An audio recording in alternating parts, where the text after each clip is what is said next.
Hey all, welcome back to the Real Life Pharmacology podcast. I am your host, pharmacist Eric Christensen. Thank you so much for listening today. As always, go check out reallifepharmacology.com, snag your free study guide on the top 200 drugs. Great resource for those out in clinical practice, great refresher that way. If you're going through school, I try to highlight some of the most important, relevant real-world principles, as well as a lot of those things that might show up on pharmacology exams and board exams. So, again, go get that for free, reallifepharmacology.com. Let's get into the drug of the day today, and that is Sucralfate. Brand name in this medication is Carafate, which I'll probably use that name interchangeably here. This is a GI medication, gastrointestinal agent. I've seen it used in management of stomach ulcers, GI symptoms associated with GERD, esophagitis. Those are the two primary situations where this med's going to be used. Mechanistically, how does it help maybe relieve some of those symptoms of esophagitis, for example? So this drug actually forms a coating in the lining of the stomach and GI tract. And it does this by binding positively charged proteins, and ultimately this coating protects the lining of the stomach from stomach acid, which is generally what we try to think about when we're thinking about esophagitis. Think about some of our other agents that I've covered, maybe a famotidine or a Protonix, omeprazole, those meds. They seek to reduce the production of stomach acid. Sucralfate, Carafate, works to kind of protect the lining of the stomach, of the GI tract, from that acid. Okay? On the dosage form side of things, there is a suspension and a tablet. So this, as you could imagine, has to be an oral medication, all right? We can't give this medication IV because it needs to be in the stomach and creating kind of that protective layer there. Why isn't this medication used more often? I will say I do see it occasionally. It is dosed 4 times a day, and that's what typically needs to be done to prevent some of those symptoms from esophagitis or an ulcer, kind of that burning type sensation. So 4 times a day dosing, that is a major issue. And when I get to drug interactions, I'll talk about that's the other kind of major thing that really limits the use of Sucralfate. Adverse effect profile. So the major adverse effect that you could possibly see with this medication is constipation. Okay, that's the number one adverse effect I've heard patients complain about with Carafate. Secondly, the other thing I wanted to mention was particularly with the suspension, this contains a significant amount of sugar. And for patients that, maybe have brittle diabetes, pretty sensitive to additional sugar intake, can definitely raise their blood sugar to a significant extent.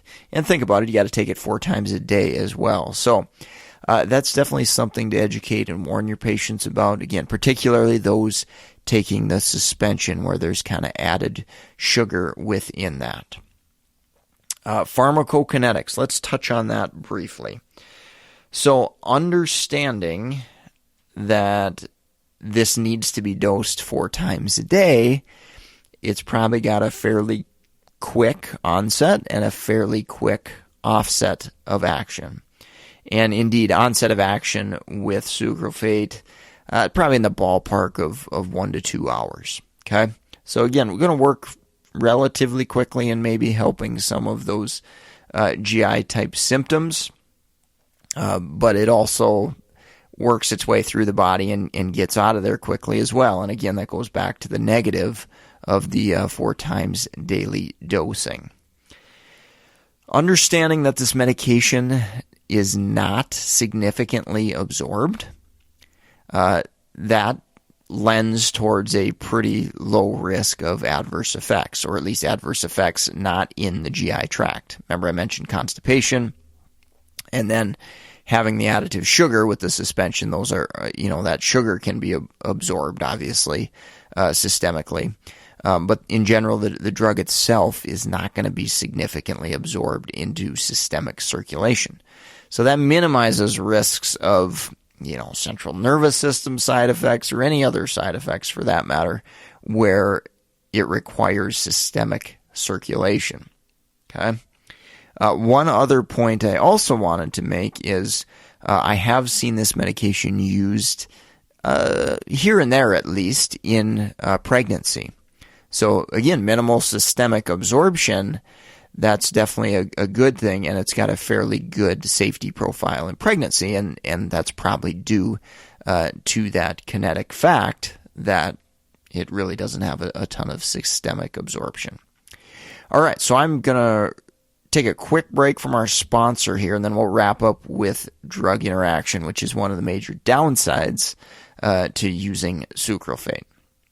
If you're in the market for pharmacist board certification study material like BCPS, ambulatory care, geriatrics, psychiatric exam, or the BCMTMS exam, go check out meded101.com/store, S-T-O-R-E. We've got a growing list of resources there for practicing pharmacists who are looking to take board exams, as well as pharmacy students looking to take board exams, like NAPLEX content.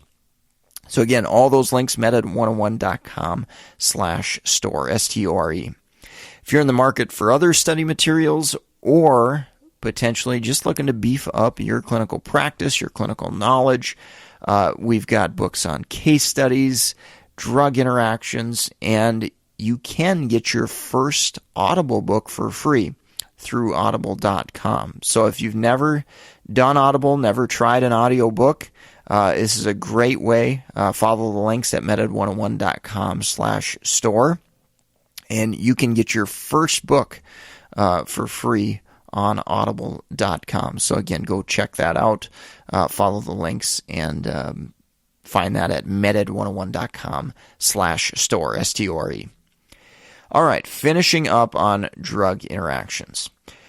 So starting, again, going back to the kinetics, understanding we don't have a lot of systemic absorption, we're not going to have to worry about CYP enzyme interactions and things like that. Understanding that this drug stays in the gut for the most part, what's the issue going to be? The issue is going to be with absorption of other drugs. So coating the lining of the stomach and the GI tract, we're going to have issues with binding and absorption of other drugs. So in general, and different drugs can have different recommendations, but in general, take medications 2 hours before or 4 to 6 hours after taking Sucralfate. Now, again, like I mentioned, with a 4 times a day drug, that gets to be a major issue and maybe even impossible in some situations. Other than maybe if you took the drug you're looking at maybe right away in the morning, wait a couple hours, and then maybe take your Sucralfate. So binding interactions are a major, major issue. So what drugs are particularly noteworthy? So when I see Sucralfate, I usually look it up and do a drug interaction screen just to make sure I'm not missing something. But I'll give you some highlights of what I think are some of the most important ones. So bisphosphonates, that's definitely a no-brainer. There's lots of meds that can bind up bisphosphonates. So that's a drug like alendronate for osteoporosis. Digoxin concentrations can be lowered. There's numerous HIV medications. So essentially reducing the systemic concentrations of an HIV med that could increase the risk for HIV treatment failure. So that's definitely something very, very concerning. So again, very careful with Sucralfate. Synthroid, levothyroxine, that can be bound up and cause variations, significant fluctuations in TSH. Many vitamins can be bound up by sucralfate. So you're essentially wasting your money if you take a vitamin at the same time, or certain vitamins anyway, at the same time as sucralfate. Quinolone antibiotics. That's the last thing we want if we're treating an infection. We definitely want the drug to get to the site of action and be absorbed. And if you're taking sucralfate with your quinolone antibiotic, you're not going to get the absorption on levofloxacin, ciprofloxacin that you want. Another antibiotic, tetracyclines. So your tetracycline, doxycycline, sucralfate's going to bind those drugs up, and it's going to prevent absorption. So you're going to run the risk of treatment failure and not, covering that infection and treating that infection adequately. And lastly, I wanted to mention warfarin, of course. So sucralfate can bind up warfarin, obviously going to make the INR go down if we don't have adequate warfarin absorption. So if sucralfate needs to be started, needs to be used for a patient taking warfarin, definitely we've got to check and monitor INRs a little bit closely, and of course pay attention to the timing of that warfarin and when we're giving it in comparison to sucralfate.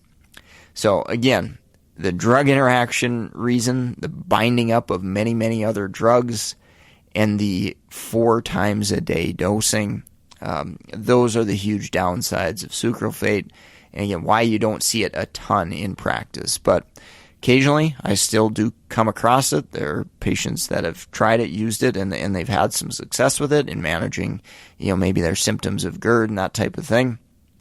But those are the 2 big downsides. All right, so that's going to wrap up the podcast for today. Thank you so much for listening. Hope you picked up some practice pearls. Leave us a rating review on iTunes or wherever you're listening. Share us via email, social media, friends and colleagues and students that need some pharmacology education. We've grown beyond my wildest expectations just simply because of you guys doing the grassroots work and simply doing a quick share of the podcast with those that might benefit or enjoy it. As always, go check out reallifepharmacology.com, subscribe, get that free top 200 study guide. It's a no-brainer, just going to cost you an email. And if you've got comments, suggestions, reach out to me at mededucation101@gmail.com, or you can track me down on LinkedIn, which is the social media platform I'm generally most active on. All right, well, I hope you picked something up today. Thank you so much for listening, and I hope you have a good rest of your day.